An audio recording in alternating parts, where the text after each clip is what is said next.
Hi, welcome back to Victoria Unfiltered. Today has been a little off today, and I don't know if I'm the only one. It's just...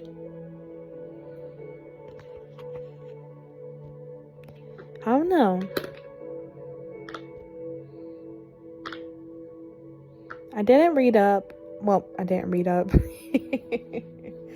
I'm sorry. I didn't get up just diving into my word today like I would yesterday or day before that. I kind of woke up just feeling the urge of I'm tired. And I don't know if I'm the only one who feels this way, but me personally today is not good to me.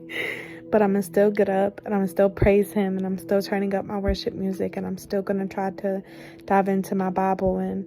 But I just want to be honest, today has not been good to me. Which it has been good to me in certain ways, but just the mental state and the emotional state, no. I'm haven't been that good. And no matter what I try to do, it's just that every time I sit down and I sit with myself,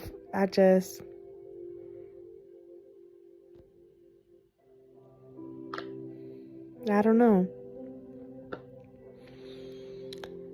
And it's hard because I'm in this season where I'm healing, and I don't know if you're in it too, but the healing season is so hard and rough, and it exposes a lot of things that you sat with or numbed, or temporarily things and people that you try to go to instead of actually sitting with yourself and seeing and things like that, if that makes sense. So I'm in this season of my life where I'm just going towards Christ. He kind of removed a lot of people in my life, and I don't know, you can be going through the same season, but me personally, he removed everyone. Which he tried to do it before, but I kept putting them back in my life. And then he removed again, and then I kept bringing them back in my life, and every time it hurt. So this time the doors are closed and it's just me, and I'm not going back to what's familiar. And so I'm sitting here, and I've been sitting here for weeks, and it's a lot going on mentally with this, and I'm not worrying because I got into that state of trusting, but it's these emotions that are getting to me, the loneliness that is getting to me, when is it going to be my turn? But I have to go through this part. I have to sit with this part. I have to wait and trust more than what I'm trusting now.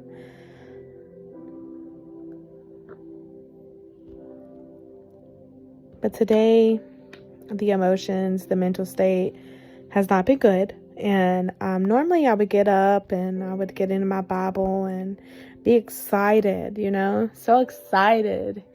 And today I woke up and everything else just started calling my name. Everything else just started calling my name. And I remember just laying there on the couch, and I'm just like, yeah, I can't put my finger on what's actually wrong. And you ever just get those days where you get sad? So I got up and I kept thinking about my Bible. I didn't go to it. And then I ended up cleaning the den and getting my son his clothes on, getting him some breakfast, getting him lunch, doing doctor's appointments, making appointments, filling out questionnaire things from the Medicaid thing, and, just mommy duties. I didn't sit with myself, and I didn't get up early this morning because I've been trying to dedicate myself to getting up before the kids, because when I try to do it with the kids, it's hectic and it's loud, and it's a lot of distractions. Then I sat down and I thought about my Bible, but then I got on my phone and started scrolling. crazy, chaotic. And so my son is taking his nap. He made a pallet on the floor while he was eating his pizza, watching PBS Kids. He passed out. And so I sat on the couch and put it up a little bit and got my little table up here with my Bible and my journal. And then I got my back massager, and I've just been sitting here trying to get into everything, trying to just get back into the groove.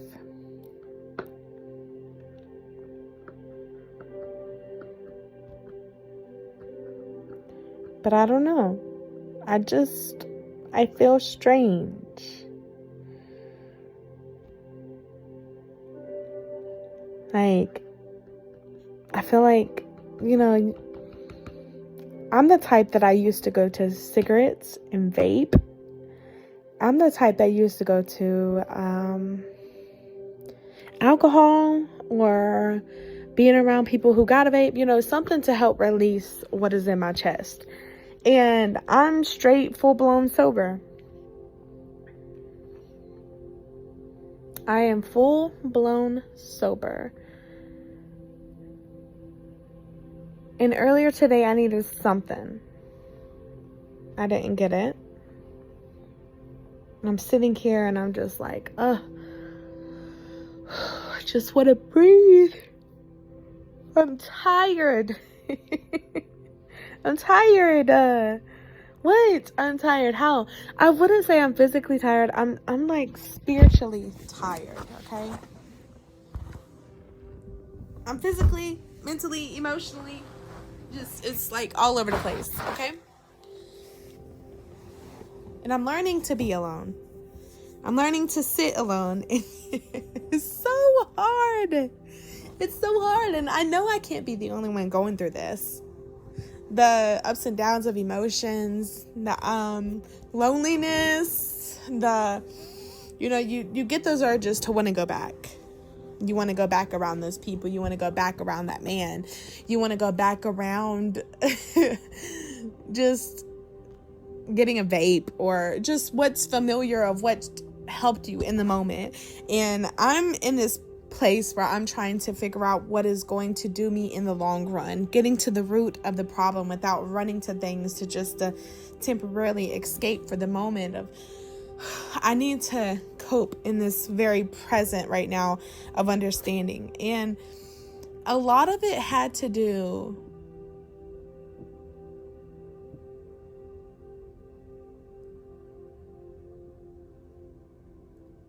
with myself. So I'm learning to breathe a little bit. There's no more distractions. I'm learning to sit with myself.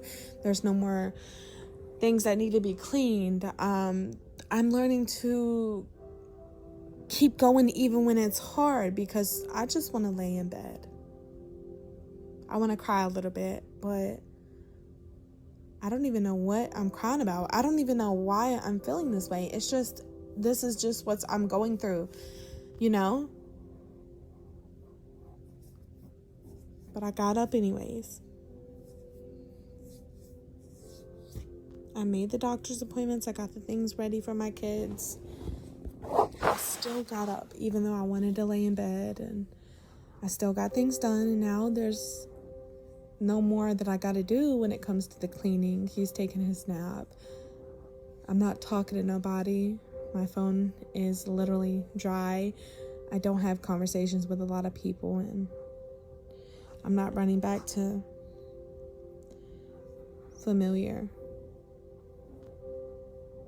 I'm trying to find me in this very moment, and it's hard, but that's where my faith comes in. I believe that this is only temporarily. So I gotta learn how to make the best of it. So I started diving into my Bible even more, and I was like, Lord, speak to me. Make me reflect on what is holding me back. Bring to the surface the things that I'm still needing to give to you and release to you.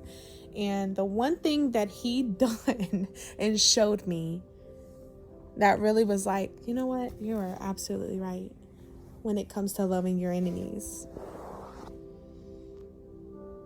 Before I even decide to actually like give myself completely over and trust God through this season and not bring back people that he took out, because I've always ran back to people and things, and I'm an addict. I was one of those people who would do those video chats of AA of like, hi, my name is Victoria Autry and I'm an addict, an alcoholic. I use controlled substance and I've struggled with a lot of things. And, you know, I went back to that man who hurt me and abused me. I'm still in contact with him today because he is the father of my child, and even though we're not together, he never done any harm to my son. So we were just bad for each other, if that makes sense. It wasn't just him, it was both of us. I can fully take full accountability, and there were times where it was just him, and ain't no way a man would ever learn to treat me like that again. But I hold a lot of resentment towards him at times, and especially with communicating, it opens up old wounds and it opens up triggers and then it opens up that part of like, I wanted everything with you. How could you mess that up? I loved you so much. And we as humans, we learn to adapt to that, because I've dealt with it all my life, even growing up from just being a kid. Toxicity, yelling, abuse, and I transformed that into my adulthood without fully understanding of learning how to stop that cycle. So there goes me with men and stuff like that when it comes to the same thing that I was always going through. So abuse after abuse after abuse, and pain and hurt, and then here comes the addiction part into it, which I am learning to stay sober from, and it's hard because I've always ran back to things like that. But the Lord told me to reflect on the part of Matthew 6, 44, where it says, love your enemies. He was like, have you loved them the way that I loved you? Have you forgave them the way that I forgave you? Have you showed grace? Have you had compassion? Have you prayed for them? Or did you retaliate? Or did you say hurtful things when you were angry? Did you put them down?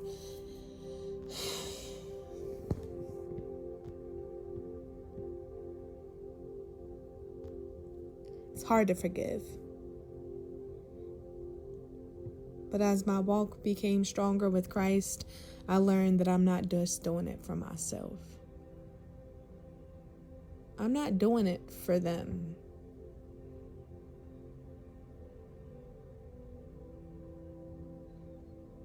I gotta do it because if I don't, that anger, that pain, that hurt, the memories, the resentment, the rage, it stays in my heart. And it makes me hate them. And I don't know how many prayers I prayed, and I don't know how many tears I cried. And it makes me tear up just talking about this because it affects me a lot, whether I like it or not. And this is a part through the healing that I have to address. I have to sit with. I have to come to Christ with. That even though I can't do it on my own, God, it's so hard to forgive them. And you tell me to forgive. Soften my heart for me to show compassion and show love. He's not telling you to go back.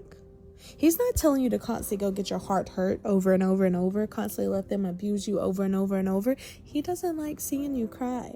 He doesn't like seeing you hurt. He doesn't like seeing you have that rage inside of you because of what somebody else did to you. He wants you to release it for him so he can come in and tend to those hearts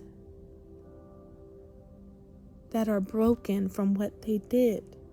How can he come in if it has resentment? How can he come in if he has rage? How can he come in if you hate that person so deep? He said, once you come to him about it, release it to him about it, he can tend to work on you. And forgiving them helps your heart soften into going and being a reflection of Christ, because he's constantly telling us to be a reflection of him. Don't get to a point where your heart is so hard and you're far away from hearing God's voice. Because there were times where I was like, I don't want to forgive them.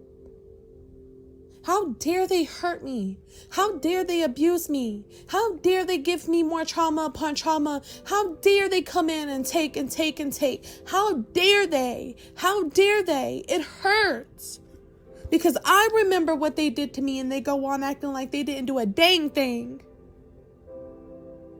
And I'm struggling with that. As you can tell, it brings emotion. But that's where the Lord was like, even the disciples came and was like, Lord, how many times do we forgive this person if they wrong us? 70 times 70 times 1,000 times 1,000. Every time it comes up, forgive. Every time it comes up, release it to me. And I will constantly continue to work on your heart and heal you through it. But if you constantly go another way and you let your heart harden, you're not going to have no peace. Because when I used to hate the man who abused me, I used to hate the man who cheated on me, who got me into a dark place mentally and emotionally, suicidal thoughts, like he wasn't for me in those areas where I needed him to be, and he laughed at me when I was at my lowest. It made me angry. It made me hate him. It made me hate him. And it didn't bring me peace. Because every time that man came around, and every time I seen that man, I'm yelling, I'm screaming. I want to do things to him, and I want to make him hurt the same way that he hurt me. I was like rageful. That's not okay. You deserve to be at peace. You deserve to be okay.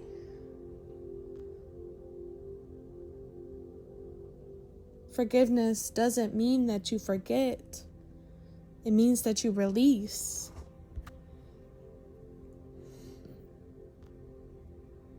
And once you forget, you tend to start walking in the reflection of Christ. Not saying you'll forget the things that they did, you'll just forget the reaction that you have every time you see them. It'll be not the way that it used to be. Forgiveness doesn't require reconnection, and it means that you need to guard your heart in the process of it, because you're still being worked on. You're not perfect. You'll have times where you mess up. You'll have times where the unforgiveness creeps back in, and you have times where hatred comes and retaliation occurs. But that doesn't give you a reason to stop going to Christ about it, does it? Yes, you fail. Yes, I fail tons of times. But getting into your quiet moment, and you're getting into a space that is quiet where it's just you and God, you can say, Lord, forgive me. Because let's be real. Because I had to be real with myself. I didn't hate them. I loved them more than they could ever know. Because if I didn't, I wouldn't keep showing up. I wouldn't keep feeling the way that I feel. I hated what they did to me. I hated what they lived in and how they thought it was okay. I hate how the enemy got so deep inside of them that they would treat me like that. And let's be real. You cannot be offended by somebody who is not living for Christ. They know nothing. And Lord, forgive the ones who know, and then still do it. I had to really put in myself with like, they're not even picking up their Bible. They're not even praying. They're doing all these things. And I remember myself when I was deep in sin. I didn't want to hear nothing. I was rebellious. I was doing whatever I wanted to do. Can you just imagine how they're living? Can you just imagine the the things that they're going through at this very moment. They are not living a life that you think they're living. And Christ had to constantly continue to tell me that. Because I used to be so angry. Hate the sin that they're living in, but love their souls. Because God hated your sin, but he loved you.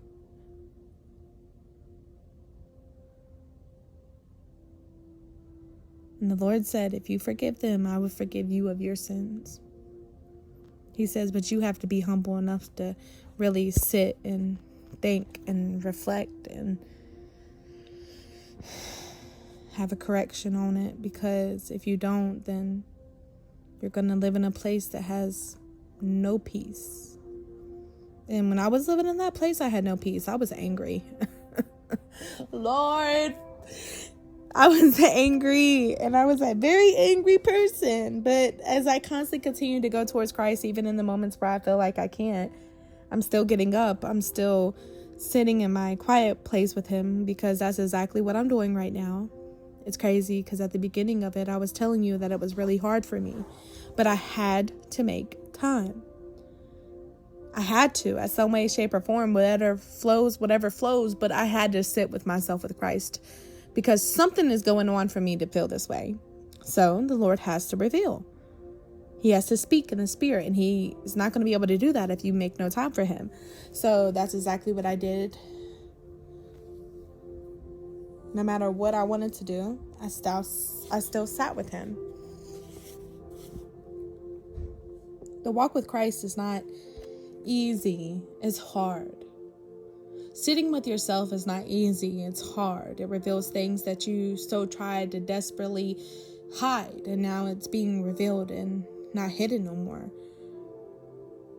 In this season, in this place where I'm at, it's hard. And I want you to know that it is hard.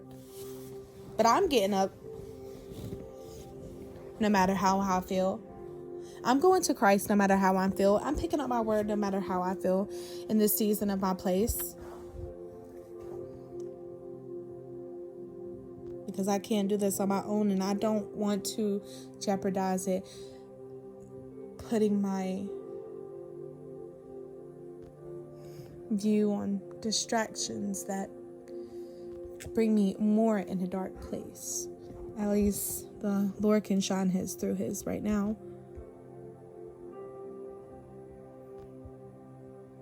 This is the day that the Lord has made, so I will rejoice and be glad in it. I will get myself up. I will cry if I have to, because it's hard. I'm going to cry. I'm going to cry. I got to release it some way. I'm going to pray, and I'm going to give it to the Lord, and I'm going to trust him, and I'm going to sit with myself, and I'm going to turn on some worship instrumental that I'm already playing, or some worship music or something, and I'm going to pour myself out to God, because he said, who all are weary and heavy burden, cast your cares and worries upon him, and he will give you rest. When it's hard like this, pray. When it's hard like this, speak, cry, release it. Just don't go back to it, or to that person, or to that distraction, or don't go back to something that can bring you more into a dark place. Just know that there's a way out, and you can't escape this. You just gotta do healthier things. Push your mind in another direction when your mind is telling you to go this way. Be like, no, I'm going to sit with God. I'm going to sit with the Lord today. I'm going to sit here for a couple hours. I'm going to cry if I have to, and I'm going to get my strength from Christ, who gives me the strength. I don't know what you're going through today. And you may be having a hard day just like me, or you may be distracted a lot, but reflect yourself back to Christ. Turn yourself around and just be like, I'm going to go to God today. I'm going to sit in my quiet time, and I'm going to get up my Bible or my journal. And if you do not have a Bible physically in front of you, or a journal, you have a phone, download the Bible app. I Love YouVersion Bible app. It has plans up there that can help you deal with the things that you're struggling with. It has the Bible up there where you can read. And if you don't know how to read, I don't know everybody's circumstances. It will read it to you. And if you don't have a notebook with a pen, you got your phone. No more excuses, guys. Just like there was no excuses with me today, and I still had to get up and do it because the enemy won't have me today. I'm still sober and I will not relapse. And no matter how I feel, and I'm going to turn it around. And that's by going to the Lord, because he's the one who brings me and restore my strength. You're worthy, and don't believe the lies of the enemy. And if you are in the same place mentally, spiritually, as I am on the same journey, please know that I'm going through the same thing. I'm going through the same thing. Sit with me. Come listen to me. And let me tell you how I get through it. So maybe it could help you too. I love you. And if nobody ever told you that, I love you.